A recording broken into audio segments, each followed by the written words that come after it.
Hey, I'm Austin, I'm Kevin. and this is our second video on the history of nuclear weapons. Wait, another video about the history of nuclear weapons? Didn't we just do this? Trust me, this one is a bit different. Now we are getting into the field of nuclear politics and how these mighty weapons have helped shape geopolitics. But first off, let's set the stage for why world leaders have made addressing nuclear weapons a priority: proliferation. Can you tell me how many countries currently possess nuclear weapons? Well, based off of all that Cold War stuff from before, definitely the US and Russia. I'm also gonna guess China. Oh, and North Korea. I have heard about them in the news for sure. Not bad.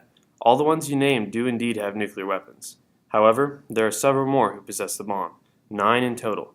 In the order of weapon acquisition, they are the US, Russia, UK, France, China, India, Pakistan, and North Korea. Correct me if I'm wrong, but that's only 8. You're completely correct. I left out Israel because it is not known when exactly they acquired nuclear capabilities. Also, they're somewhat of a special case in that they have never officially recognized their possession of the bomb. So, how exactly did they get their nukes? Excellent question. You already know the story of the US and how Russia followed soon afterward during the Cold War. The UK and France both acquired nuclear weapons technology because they wanted an individual deterrent, apart from their American allies. They both largely developed their weapons independent of the US, as secrecy had become the rule concerning American nukes. China then proceeded to develop nuclear weapons as a deterrent to both the US and the Soviet Union. At first, the Chinese had Soviet assistance, but as Chinese-Soviet relations broke down, the Chinese were left to develop the majority of the program on their own. As will soon become clear, proliferation begets more proliferation. The Chinese acquisition served as an impetus for India to develop its own arsenal, in the hopes of deterring a now nuclear China, as well as bolstering its international reputation. India accomplished this feat by utilizing peaceful nuclear technology, such as nuclear power plants, to assist in their bomb creation. Wow, that's a lot to soak in. I bet I can guess why Pakistan developed nuclear weapons. They never did see eye to eye with India. Once again, you're right.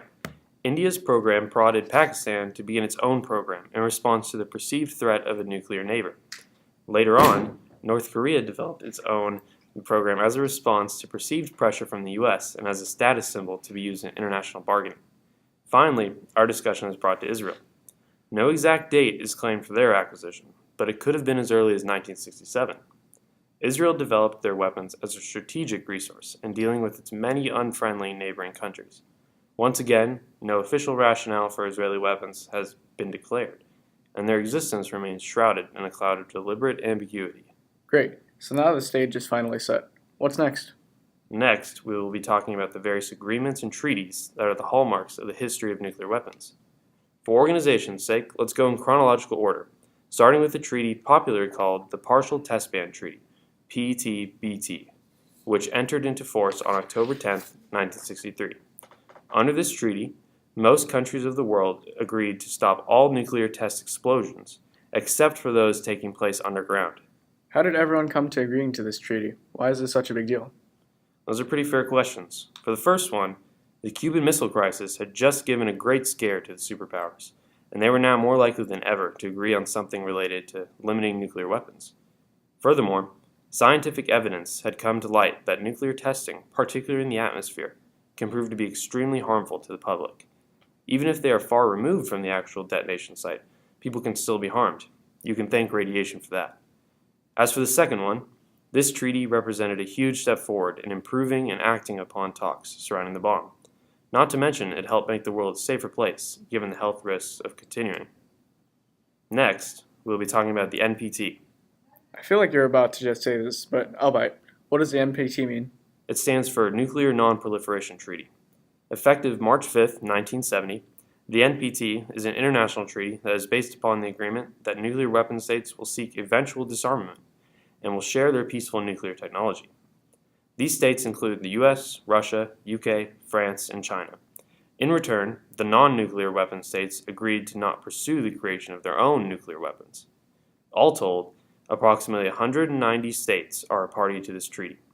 Since the treaty's inception, only 4 additional states acquired nuclear weapons, and have either had or subsequently determined to not be a part of the NPT. This treaty is viewed as a success by many for its demonstrated commitment to prevent proliferation. However, many are disappointed with its inability to hold the nuclear weapon states to their commitment of disarmament. Since no effective time limit was ever proposed, eventual disarmament has come to be all but an eventuality. I take it that this isn't the end.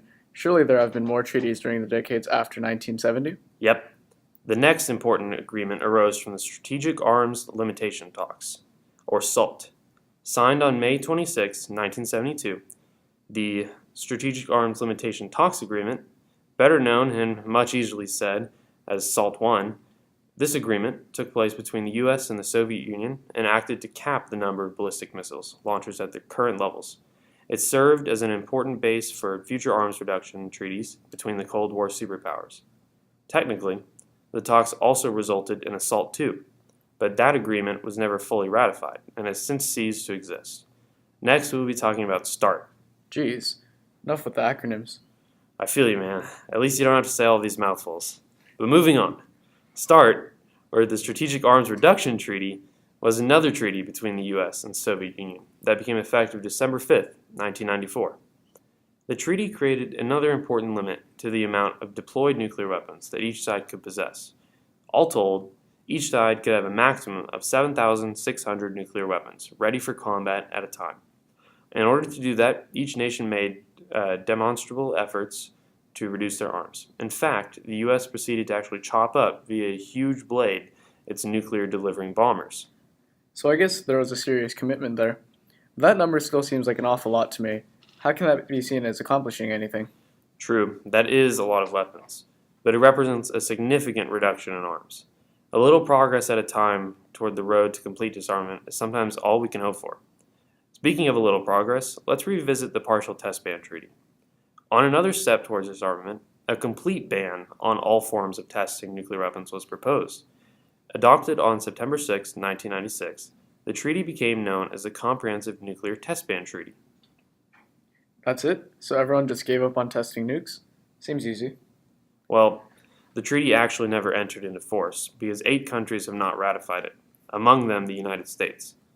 So although it is another step in removing some of the danger inherent to the use of nuclear weapons, it's nothing more than a symbol at the moment. But enough of that. Time to move on.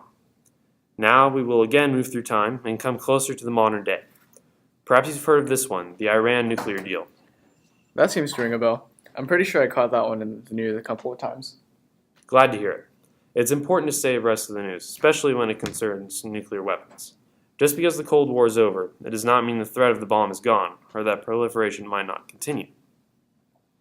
So the Iran nuclear deal, officially known as the Joint Comprehensive Plan of Action, is another international agreement between Iran, the permanent members of the UN Security Council, Germany, and the European Union. It was created July 14, 2015, and acted to limit the quantity of Iran's nuclear material stockpile, as well as their gas centrifuges, which are capable of nuclear material enrichment. And still, other measures were made to ensure that proliferation could not occur in Iran, at least for the foreseeable future. And there you have it. We've pretty much caught up to the modern day. Thanks for watching, and don't forget to check out the rest of our videos.